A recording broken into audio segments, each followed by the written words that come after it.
Hi, ಹೇಗಿದ್ದೀರಾ ಎಲ್ರೂ? ಏನು ಗೊತ್ತಾ, ಸಾಯಂಕಾಲ ಮನೆ ಹತ್ರ ಹೂ ಮಾರಕ್ಕೆ ಬಂದಿತ್ತು. ಬಿಡಿ ಹೂವು ಅಂತ ಏನಂತೀವಲ್ಲ, ಆ ಥರ ಹೂ ಮಾರಕ್ಕೆ ಬಂದಿತ್ತು. 50 ರೂಪಾಯಿಗೆ 100 ಗ್ರಾಮು.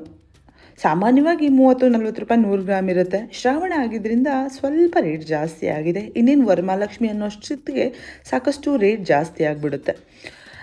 ಸೊ ಒಂದು 50 ರೂಪಾಯಿ ಹೂ ತೊಗೊಂಡು ಹೂ ಕಟ್ಟಿದ್ರೆ ಎಷ್ಟಾಗುತ್ತೆ ಅಂತ ನೋಡೋಣ. ಇನ್ನು ಹೂ ಕಟ್ಟೋದು ಯಾರಿಗೆ ಬರಲ್ಲ ಅವರು ಈ ವಿಡಿಯೋ ನೋಡಿ ಹೂ ಕಟ್ಟೋದನ್ನು ಕೂಡ ಕಲ್ತ್ಕೊಳ್ಬೋದು. ತುಂಬ ಈಸಿ ಹೂ ಕಟ್ಟೋದು. ಎಲ್ಲಿವರೆಗೂ ಕಲಿತೀವಿ ಅಲ್ಲಿವರೆಗೂ ಸ್ವಲ್ಪ ಕಷ್ಟ. ಕನ್ನಡದಲ್ಲಿ ಒಂದು ಗಾದೆ ಇದೆ, ಕಲಿಯೋ ತನಕ ಬ್ರಹ್ಮವಿದ್ಯೆ ಕಲ್ತ ಮೇಲೆ ಕೋತಿ ವಿದ್ಯೆ ಅಂತ. ಹಾಗೆ ದಿಂಡ ಕಟ್ಟಬೇಕು ಅಂದರೆ ಕೈಯಲ್ಲಿ ಈ ಥರ ಹಿಡ್ಕೊಂಡು ನೀಟಾಗಿ ಕಟ್ಟಬೇಕು. ಇನ್ನು ಫಸ್ಟ್ ಕಲಿತಾ ಇದ್ದೀರಾ ಅಂದರೆ ಫಸ್ಟು ಕಟ್ಟಿರೋ ಏನು 2 ಹೂ ಜೋಡಿಸ್ಕೊಂಡಿರ್ತೀವಲ್ಲ ಅಲ್ಲಿ 2 ಗಂಟುಗಳನ್ನು ಹಾಕ್ಕೊಳ್ಬೇಕು. ಆಮೇಲೆ ನೀವು ಕಟ್ಕೊಂಡು ಹೋದರೆ ಆಯಿತು. ಇಲ್ಲ, ಇವಾಗ ನಮಗೆಲ್ಲ ಅಭ್ಯಾಸ ಆಗಿರೋದ್ರಿಂದ ಒಂದೇ ಗಂಟೆಗೂ ಕೂಡ ನಿಂತ್ಕೊಂಡ್ಬಿಡುತ್ತೆ. ಇನ್ನು ಕಲಿಯೋರಿಗೆ ಈ ಹೂ ಕೂಡ ತುಂಬಾ ಯೂಸ್ಫುಲ್ಲು. ಕಂಪೇರಿಂಗ್ ಟು ಮೈಸೂರು ಮಲ್ಲಿಗೆ ಅಥವಾ ದುಂಡು ಮಲ್ಲಿಗೆ ಏನಂತ ಕರಿತೀವಲ್ಲ, ಆ ಮಲ್ಲಿಗೆ ಕಂಪೇರ್ ಮಾಡಿದ್ರೆ ಇದು ಕಟ್ಟೋಕೆ ಈಸಿ. ಕಾರಣ ದುಂಡು ಮಲ್ಲಿಗೆ ತೊಟ್ಟು ತುಂಬಾ ಸಣ್ಣ ಬರುತ್ತೆ. ಅದು ರೂಢಿ ಆಗ್ತಾ ಕಟ್ಟೋಕೆ ಬರಬೇಕು. ಮತ್ತು ನೀವು ಗಟ್ಟಿ ಗಂಟು ಹಾಕಿಲ್ಲ ಅಂದರೆ ಹೂವು ಉದುರು ಹೋಗುತ್ತೆ. ಅದೇ ಪ್ರಾರಂಭದಲ್ಲಿ ಸ್ವಲ್ಪ ಗಟ್ಟಿಯಾಗಿ ಎಳೆದು ಬಿಟ್ಟರೆ ಅದು ಕಟ್ಟಾಗಿಬಿಡುತ್ತೆ, ಅಷ್ಟು ಸೂಕ್ಷ್ಮವಾಗಿರುತ್ತೆ. ಸೊ ಕಲಿಯೋರಿಗೆ ಈ ಥರ ಹೂಗಳು, ಇದು ಸ್ಫಟಿಕದ ಹೂಗಳು ಎಲ್ಲ ತುಂಬ ಈಸಿ. ಇನ್ನು ಯಾರು ಕಟ್ತಾರೆ ಅಂತ ಹೇಳೋರು ಹೌದು, ನನಗೂ ಅನಿಸುತ್ತೆ ಕೆಲವೊಂದು ಸರಿ ಕಟ್ಟೋದು ಯಾರು ಅಂತ. ಬಟ್ ಯೂಶ್ವಲಿ ನಾನು ಹೇಳೋದೇನು ಅಂದರೆ ಗಟ್ಟಲೆ ಏನು ಕಟ್ಟಬೇಕಾಗಿಲ್ಲ ಅಲ್ವಾ. ಒಂದು 100 ಗ್ರಾಮ್ ತೊಗೊಂಡು ಕಟ್ಟಿದ್ರೆ ಒಂದು 3-4 ಮೊಳ ಹೂ ಅಂತೂ ಸಾಮಾನ್ಯವಾಗಿ ಆಗುತ್ತೆ. ನಾಳೆ ನಾಗರ ಪಂಚಮಿ ಹಬ್ಬ ಇರೋದ್ರಿಂದ ದೇವರಿಗೂ ಧಾರಾಳವಾಗಿ ಹೂ ಹಾಕೋಕ್ಕಾಗುತ್ತೆ ಅನ್ನೋ ಕಾರಣಕ್ಕೆ ಕಟ್ತಾ ಇದ್ದೀನಿ. ಇನ್ನು ನಾನು ಹಾಳಾಗಿರೋ ಹೂಗಳು, ಬಾಡೋಗಿರೋ ಹೂಗಳಿದ್ರೆ ಮಾತ್ರ ಬಿಡ್ತೀನಿ, ಬಿಟ್ಟು ಕಾಯಿ ಮೊಗ್ಗುಗಳಿದ್ರೆ ಎಲ್ಲದನ್ನೂ ಕೂಡ ಜೊತೆಲಿ ಸೇರಿಸ್ಕೊಂಡೇ ಕಟ್ಬಿಡ್ತೀನಿ. ಸಾಮಾನ್ಯವಾಗಿ ಹೂ ಮಾರೋರು ಕೂಡ ಹಾಗೆಯೇ ಎಲ್ಲವನ್ನೂ ಕಾಸು ಕೊಟ್ಟು ತಂದಿದ್ದೀವಲ್ಲ ಅಂತ ಕಟ್ತಾರೆ. ನಾನು ಹಾಗಲ್ಲ.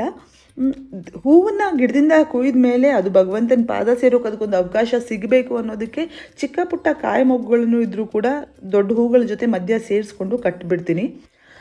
ಸೊ ಇನ್ನೊಂದು ಸರಿ ಹೂ ಕಟ್ಟೋದು ಹೇಗೆ ಅಂತ ಹೇಳಿಬಿಡ್ತೀನಿ ನೋಡಿ. ಈ ಥರ ದಾರ ಕೈಯಡಿ ತೊಗೊಳ್ಬೇಕು. ನೀವು ಎಷ್ಟು ಹೂಗಳನ್ನು ತೊಗೊಳ್ತೀರಾ ಅಂತ ನೋಡಿ. ಇವಾಗ ಇಲ್ಲಿ ಕೆಳಗೊಂದು ಮೇಲೊಂದು, ಕೆಳಗೊಂದು ಮೇಲೊಂದು, ಟೋಟಲ್ ಆಗಿ 4 ಹೂಗಳನ್ನು ತೊಗೊಂಡಿದ್ದೀನಿ ನಾನು.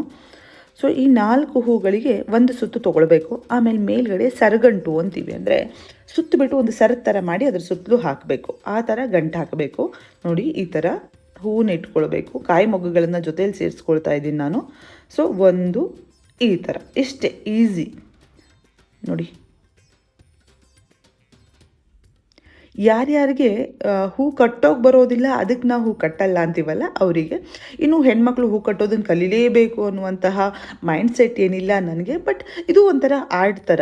ಕಲಿಯೋದ್ರಲ್ಲಿ ಯಾವ ತಪ್ಪೂ ಇಲ್ಲ. ಅದರಲ್ಲೂ ನಿಮಗೆ ನೀವಾಗಿ ನಿಮ್ಮ ಪ್ರಿಯವಾದಂತಹ ದೇವರಿಗೆ ಕಟ್ಟಿ ಹಾಕೋದ್ರಲ್ಲಿರೋ ಖುಷಿ ಇದೆಯಲ್ಲ, ಅದು ಬೇರೆಯೇ. ಸೊ ಇವತ್ತು ನಾನು 1 ಮೊಳವಾಗುವಷ್ಟು ಹೂವನ್ನ, ಅಥವಾ ಅದಕ್ಕಿಂತ ಸ್ವಲ್ಪ ಕಡಿಮೆ, ಯಾಕಂದರೆ ನನ್ನ ಕೃಷ್ಣ ಪುಟಾಣಿ ಕೃಷ್ಣ ಆಗಿರೋದ್ರಿಂದ ಬೆಣ್ಣೆ ಕೃಷ್ಣನಿಗೆ ಹಾಕಲಿಕ್ಕೆ ಅಂತ ಇದ್ರಲ್ಲಿ ಕಟ್ ಮಾಡ್ಕೋತೀನಿ. ಮಿಕ್ಕಿದಷ್ಟನ್ನು ನಾಳೆ ಪೂಜೆಗೆ, ನಾಳೆ ಮಂಗಳವಾರ ಮತ್ತು ಶ್ರಾವಣ ಮಂಗಳವಾರ ಆಗಿದ್ದರಿಂದ ಮಂಗಳಗೌರಿ ವ್ರತ ಮಾಡೋರಿಗೆಲ್ಲ ವಿಶೇಷವಾದ ದಿನ. ನಾನು ದಿನ ಪೂಜೆ ಮಾಡುವಾಗಲೂ ಕೂಡ ಎಲ್ಲ ದೇವರನ್ನು ನೆನೆಸ್ಕೊಳ್ಳೋದ್ರಿಂದ ಸ್ಪೆಸಿಫಿಕೇಷನ್ಸ್ ಹೆಚ್ಚೇನಿಲ್ಲ. ಕೃಷ್ಣಾಷ್ಟಮಿ ಮತ್ತು ವರಮಹಾಲಕ್ಷ್ಮಿ ಇವೆರಡೂ ನಾನು ಶ್ರಾವಣದಲ್ಲಿ ವಿಶೇಷವಾಗಿ ಆಚರಿಸುವಂತಹ ಪೂಜೆಗಳು. ಬಿಟ್ಟರೆ ಮಿಕ್ಕಿದ ಹಾಗೆ ಪ್ರತಿದಿನವೂ ಪೂಜೆಯೇ, ಪ್ರತಿದಿನವೂ ಹಬ್ಬವೇ ಅಂತ ಹೇಳಬಹುದು.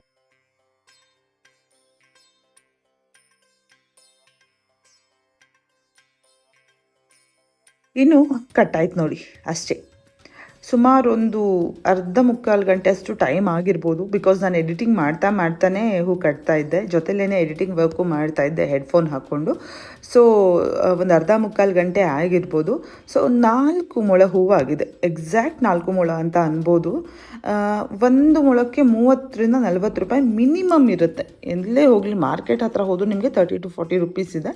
ಸೊ ನೀವು ನೋಡ್ಬೋದು ಕರೆಕ್ಟಾಗಿ 4 ಮೊಳ ಇಷ್ಟು ದೊಡ್ಡ ಮೊಳ ಹಾಕಲ್ಲ ಹೂವಿನವರು. ನನ್ನ ಕೈ ಕೂಡ ಉದ್ದ ಇದೆ, ಮೇಲ್ಗಡೆಯಿಂದ ನಾವು ಧಾರಾಳವಾಗಿ ಮೊಳ ಹಾಕ್ತೀವಲ್ಲ ಅದಕ್ಕೆ. ಇನ್ನು ಹೂಗಳನ್ನು ಇಟ್ಕೊಳ್ಳೋದು ಹೇಗೆ, ಮೊದಲು ಎಷ್ಟೊಂದು ಹೂ ಕಟ್ಟಿದ್ರೆ ಇಟ್ಕೊಳ್ಳೋದು ಹೇಗೆ ಅಂದರೆ, 1-2 ದಿನದಲ್ಲಿ ಯೂಸ್ ಮಾಡ್ತೀರಾ ಅಂದರೆ ನೀವು ಅದನ್ನು ಪೇಪರಲ್ಲೇ ಸುತ್ತಿಟ್ಬಿಡ್ಬೋದು. ಇಲ್ಲ ಜಾಸ್ತಿ ದಿನ ಇಡಬೇಕು ನಿಮಗೆ ಹೂಗಳು ಒಂದೇ ಸರಿ ನೀವು ಎಲ್ಲೋ ಒಂದು ಅರ್ಧ ಕೆ ಜಿನೋ 1/4 kg ಹೂ ತಂದಿದ್ದೀರಾ, ಅರ್ಧ ಕೆ ಜಿ ಮೇಲೆ ಹೂಗಳನ್ನ ತಂದಿದ್ದೀರಾ ಅಂದರೆ ಉಳಿಬೇಕು ಹೇಗೆ ಅಂದರೆ ನೀವು ಹೂನ ಪೇಪರಲ್ಲಿ ಸುತ್ತಬೇಕು. ಪೇಪರಲ್ಲಿ ಸುತ್ತಬಿಟ್ಟು ಒಂದು ಕಂಟೈನರ್ ಒಳಗಡೆ ಹಾಕಬೇಕು. ಕಂಟೈನರ್ನ ಅಡಿಭಾಗದಲ್ಲಿ ಒಂದು ಮುಷ್ಟಿಯಷ್ಟು ರೈಸು, ವೈಟ್ ರೈಸ್, ಯಾವುದೋ ಒಂದು ರೈಸ್, ಮನೇಲಿ ಯಾವ ರೈಸ್ ಇದೆ ಆ ರೈಸನ್ನು ಆ ಒಂದು ಕಂಟೈನರ್ ಒಳಗಡೆ ಹಾಕಿ ಅದ್ರ ಮೇಲೆ ಪೇಪರ್ನ ಹಾಕಿ ಪೇಪರ್ನಲ್ಲಿ ಹೂನ ಇಟ್ಬಿಟ್ರೆ you can store it for 15 days. ಹೌದು, 15 ದಿವಸದವರೆಗೂ ಹೂವು ಚೆನ್ನಾಗೇ ಇರುತ್ತೆ.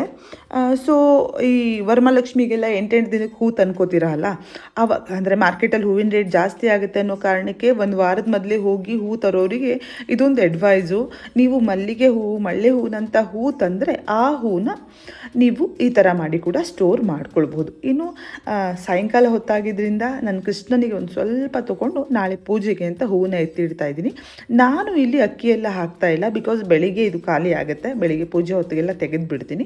ಸೊ ಸುಮ್ಮನೆ ಪೇಪರಲ್ಲಿ ರೋಲ್ ಮಾಡಿರ್ತೀನಿ. ಯಾಕೆ ಪೇಪರಲ್ಲಿ ರೋಲ್ ಮಾಡ್ತೀವಿ ಅಂದರೆ ಹೂಗಳಿರ್ಬೋದು, ಎಲೆಗಳಿರ್ಬೋದು, ಇವುಗಳು ಬ್ರೀದ್ ಮಾಡಿದಾಗ ನೀರು ಏನು ಹೊರಗಡೆ ಬರುತ್ತಲ್ಲ, ಆ ನೀರು ಈ ಪೇಪರ್ ಅಬ್ಸರ್ವ್ ಮಾಡ್ಕೊಳ್ಳುತ್ತೆ. ಇದರಿಂದ ಹೂಗಳು ಅಥವಾ ಕೊತ್ತಂಬರಿ ಸೊಪ್ಪು ಇಂಥ ಸೊಪ್ಪುಗಳನ್ನು ನೀವು ಸ್ಟೋರ್ ಮಾಡೋದು ಪೇಪರಲ್ಲಿ ಸ್ಟೋರ್ ಮಾಡಿದ್ರೆ ಅದು ಕೊಳೆಯಲ್ಲ, ಅದು ಆ ನೀರು ಅದಕ್ಕೆ ಸೇರಿಕೊಂಡು ಅದು ಹಾಳಾಗಲ್ಲ.